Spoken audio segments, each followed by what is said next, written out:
What is up, YouTube? What's up, Jet Nation? Sean back with another episode of the JETS Jets Show. Happy to be back. This is our fourth episode on, positional, diving into the positional prospects in the draft. And we're going to be hitting the running back and cornerback groups today on this one. And I'm super excited because there's a lot of prospects I like in these two position groups. So let's start with the running backs. Breese Hall is my number one running back. I think he's probably the most complete running back in this group. He's got the best track record. I have him as a high second-round prospect. I don't think there's a running back that will go in the first round this year, but I do think there's tons of value and tons of guys in the second and third round, even fourth round, that are going to make huge impacts and be really valuable for their teams they go to. So, and that even goes way beyond my top five. So, but I do think any of these top five guys would be perfect compliments, or I shouldn't say perfect, but really good compliments for Michael Carter. And the next guy on my list, I think, would be the best compliment to Michael Carter, and that's Isaiah Spiller out of Texas A&M. Just love how physical he is, and sometimes you get overshadowed of that physicalness about how quick and fast he is, how he can hit the hole, and he can be kind of really elusive as well. So I just think the one cut and go, more physicality, running between the tackles is going to be a great compliment to Michael Carter.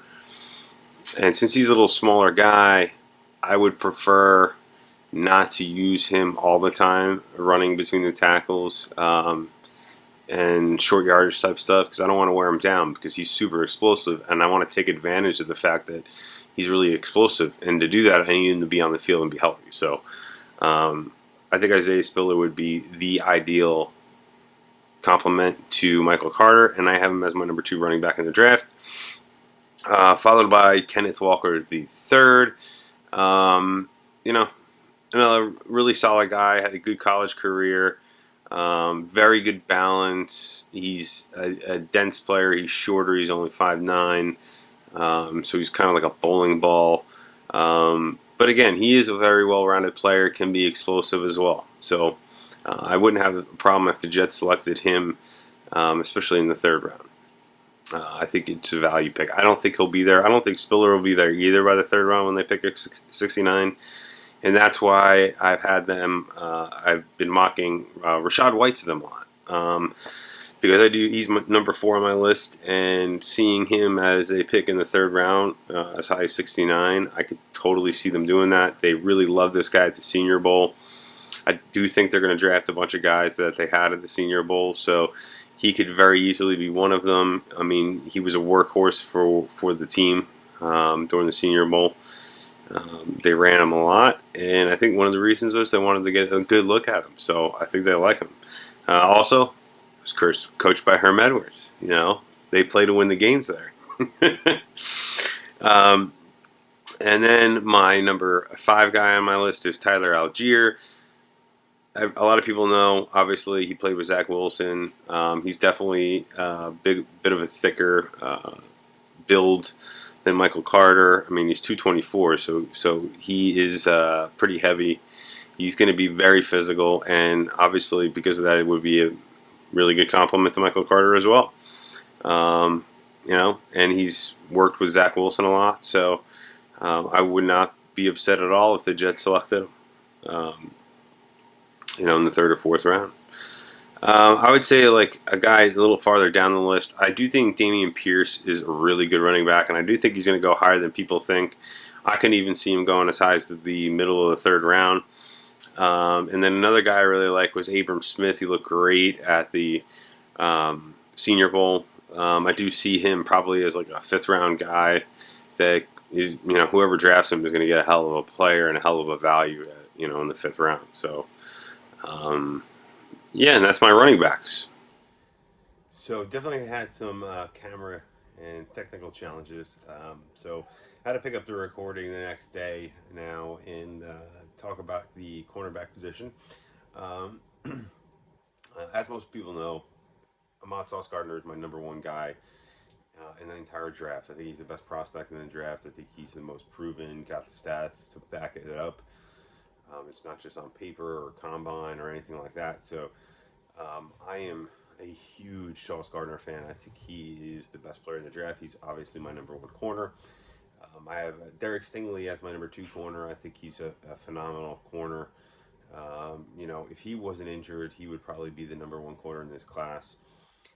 But he does have a lot of injury concerns, which, you know, drops him down the board for me a little bit. And there is I do feel there's a pretty big gap between the two of them.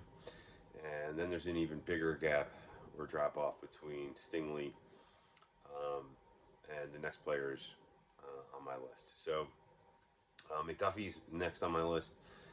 He's small, but I think he's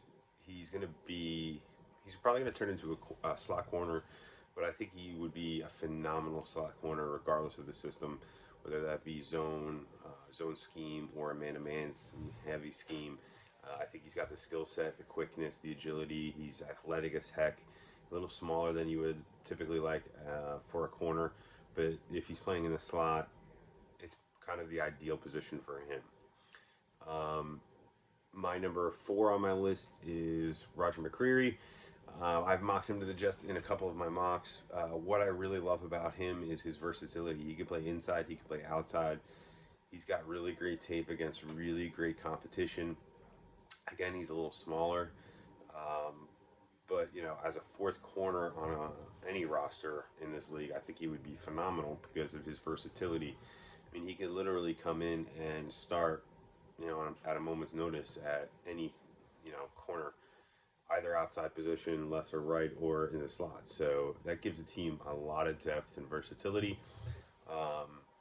And that's one of the reasons I really like him. And I also like that he's so proven in college with his performance and his tape. So, and then my 5th and last corner on this list is going to be Kyer Elam from Florida. Love his length. He's got amazing physical traits. I'd like to see a little bit more from him. That's why I don't have him higher on my list, maybe at number 3rd. I could see him, you know, being the 3rd best corner in this class, behind Gardner and Stingley. At the end of the day, he leaves me just a little bit to be desired, but his athletic traits and are just jump off the board at you. I mean, his height, his length, his fluidity, his hips, not a lot of wasted movement. So I'm a fan of his. I do think he's going to be he could be a very high value pick in that upper part of that 2nd round, just like Roger Mccreery could be. And that's where I'm kind of looking at a range in terms of value for those two guys. You know, and then kind of going down the list, you know, somebody later, a little bit later in the draft that I look at a real high upside. Actually, it's kind of interesting. I would say any of the Alabama corners at that point. Job, and one of them, Josh Job.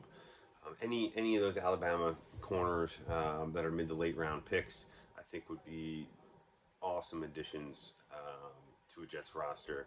You know, if we didn't get a guy like a Sauce Gardner in the